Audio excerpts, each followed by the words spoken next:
Alright guys, a quick one. Here, I'll detail how to remove or delete a user account on Windows 10 and Windows 11. So if you have Windows 10 or Windows 11 and you already added multiple users to your Windows computer, like you and other users can easily sign in or log into your Windows computer, and now you want to remove a user from your Windows account, then here's a video for you.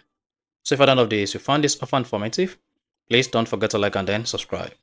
Now to delete or remove a user from a Windows computer, all you need to do is go ahead and click on the Start button or press the Windows key on your Windows. Then come here and search for user account. The user account is NETPL Wiz.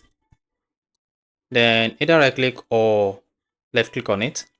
This is going to open your Windows 10 or Windows 11 user account. Now once you have the user here, what you need to do next is go ahead and select the user that you want to remove from your Windows computer. Now, once you select the user just like this, come here and select remove. Mark you cannot remove the administrator. So select the user you want to remove, then tap remove from the option that you see that says you choose to remove this user from your computer list. The user will no longer be able to use this computer. Are you sure you want to remove the user? To remove the user from your Windows computer, go ahead and click on yes.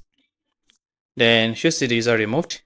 However, if the user is asked to enter username and password to use this computer, you'll be prompted to confirm the user account password. And after that, go ahead and click on apply. Then click on OK, and that is it. So that is basically how to delete a user from Windows 10 or Windows 11 computer. So if you found this offer informative, please don't forget to like and then subscribe.